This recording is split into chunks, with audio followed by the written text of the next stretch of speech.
Good afternoon on what is a mild, cool and damp day.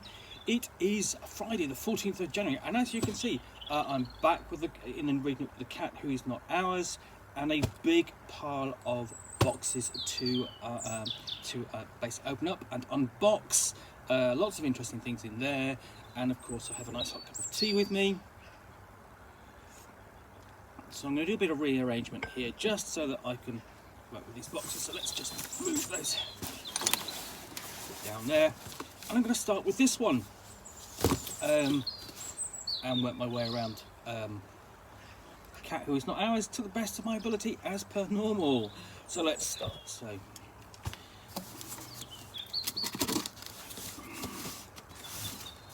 this big box comes courtesy of drivethrurpg.com. So it's a box of print on demand books. So let's take a look at what's inside. Plenty of paper packaging. And what we've got is is this. So let's just move that across there. Move that away. So what we've got is Advanced Dungeons & Dragons 2nd Edition Dungeon Master's Guide. So okay, let's have a look. Nothing in the back. Okay, so there's no information on here. Now you're probably wondering why I've got reprints of this. Now I own these. I own copies of these, the original hardbacks, and literally they're up upstairs on my shelf. I can easily just go grab them. These don't belong to me.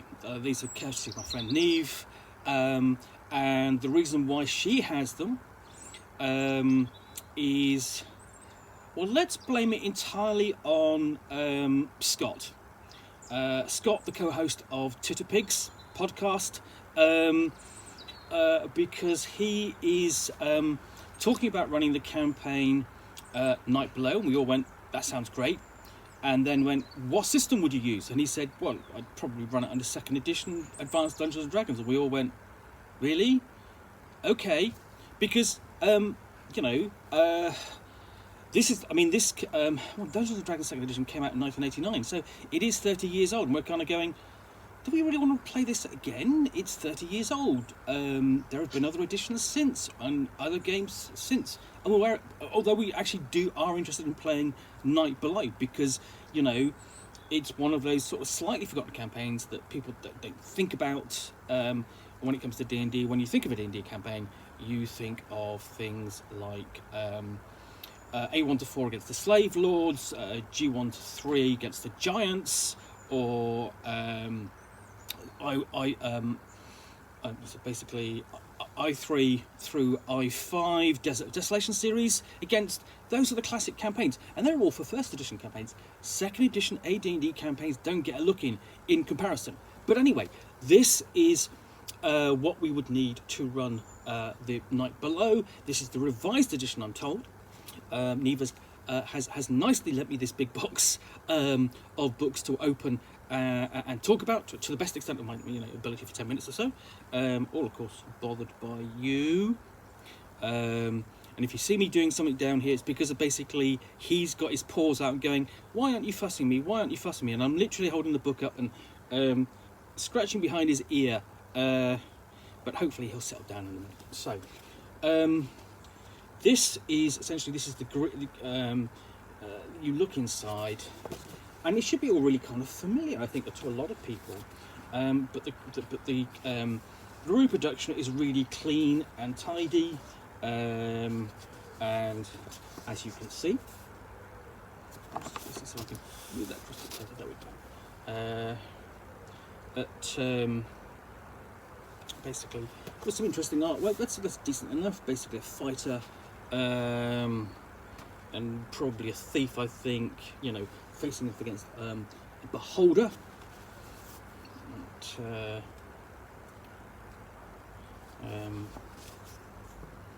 So yeah, quite interesting looking at these again.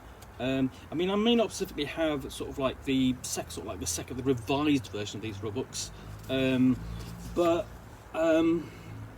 you know, I've got the rules there and can consult this if necessary.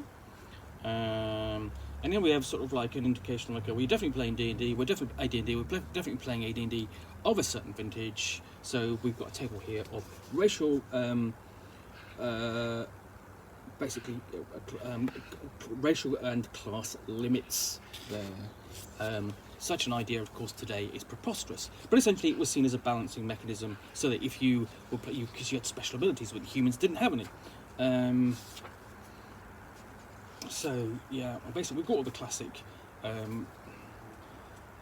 classes. So, you know, fighters, paladins, rangers, wizards, and so on. You know, basically, here's discussing their role in society. Is this the DMG, and then high-level characters, and mixing beginning character levels, basically advice for running the game. And the thing is, thinking about it, whether or not I really ever read these, certainly would have browsed through them, certainly would have used the player's handbook, but I wasn't running AD&D at the time, but just had them for out of interest. Okay, so we've got a discussion here of alignment. Alignment is a worldview. And I mean, the interesting thing is to look back these as sort of like almost historical artifacts, sort of like, you know, how was the game viewed back in 1989? And then we have options for proficiencies, and how to handle things like min-maxing, non-weapon proficiencies, and so on. Because here, sort of like with second edition, you begin to look at sort of like Dungeons and Dragons, sort of like as something that was beginning to stretch outside of sort of like its wargaming origins. Not very far, but beginning to, you know, with characters who could actually do things beyond necessarily, you know, what their classes allowed.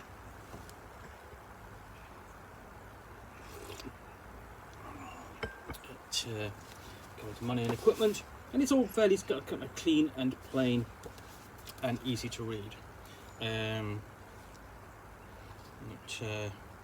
We have even equipment by time period there, covering the Dark Ages, Middle Ages, Renaissance, and so on. Attack forms, and again, I mean, reading out the artwork, and it's quite exciting. That's a nice action piece as well.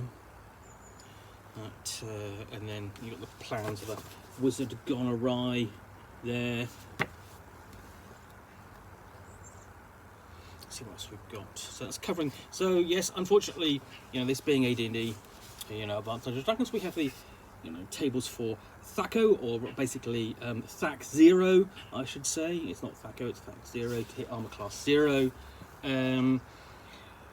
which you know, was one of those things that stuck around in the game until 3rd edition, and sort of like never entirely really made a lot of sense. And some people really like it, some people don't.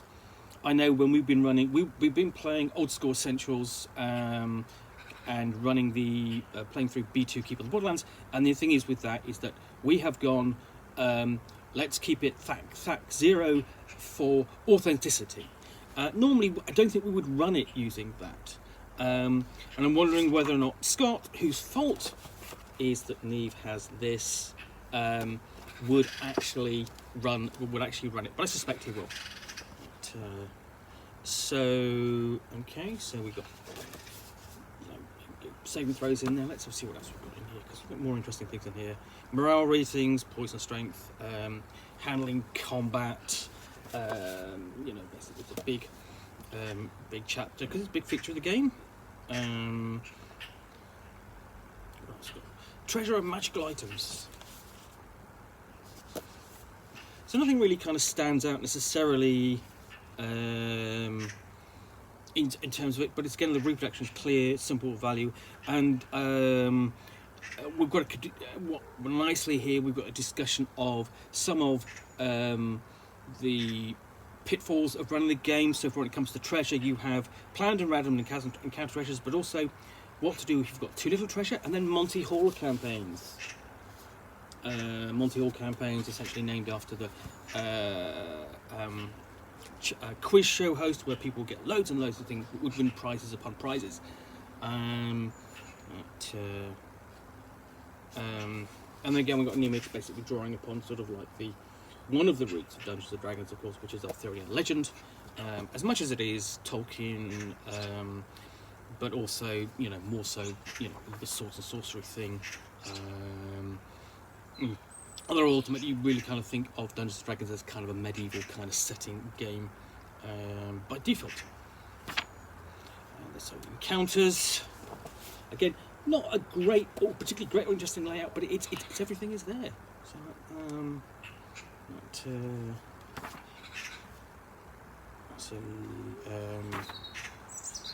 So everything sort of encounter distance, counter reactions, whether or not the encounter is too difficult. Then NPCs, chapter 12. So that's encountering NPC professions and fields of study. So you have covering things like spies in the corner there, and also sages. Essentially, sages being sort of like the source and font of all knowledge for your D&D campaign. Soldiers, the weekly wage, and then what happens if an NPC becomes a henchman and role-playing henchman? Obviously, because a big feature of playing Dungeons and Dragons in the past is that you would have hirelings, henchmen, and they would go on the dungeon, and they, for a reduced level of pay, they would become part of your retinue, and that can always be added, sort of like added in a degree of role playing, because when we've been playing Old School Essentials, we've had a couple of hirelings who's decided to come with us, and we've had one unfortunate death, but the other one is still alive, and we kind of felt, so we did kind of mourn the loss of the one who died, because we've got things like official and social ranks. We've got tables for European titles, Oriental titles, and religious titles. And so on, and then you've got traits you can apply to your NPCs, so you can make them more colourful. You've got a table there of ideas, and so on. And then running the game covers everything from light, darkness, time and movement, care of animals, lots of things in there like that. So, and then we've got DM's miscellany, things like chance to hear noise by race. To say, this is all new to me in the terms of looking at this edition of the game. It's a long time. We've actually now got to a discussion of the planes of existence, and we actually have here a little map. It's interesting, I've not seen that map before. There we go.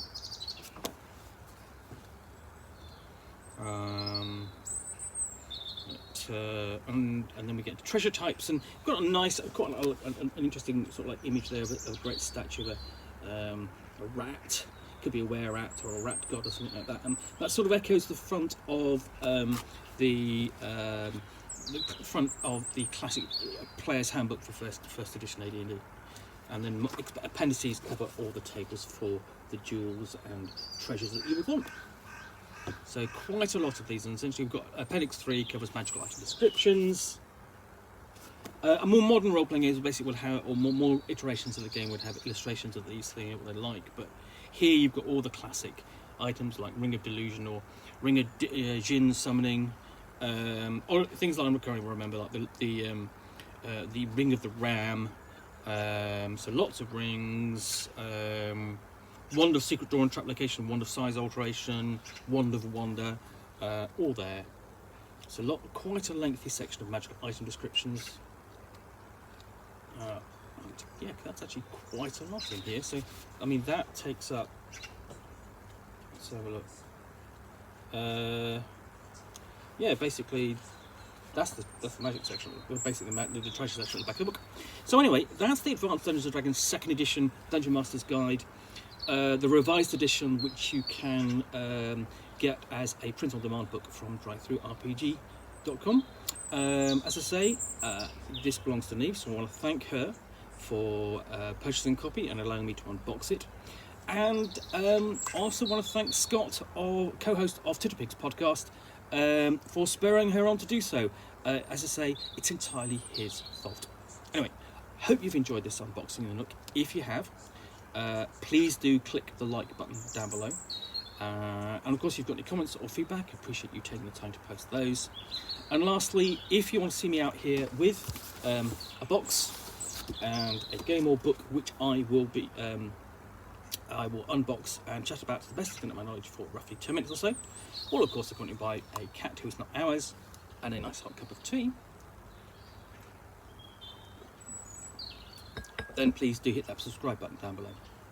Once again, thanks for watching, and I'll be back again soon with another unboxing in the Nook very soon. Bye for now.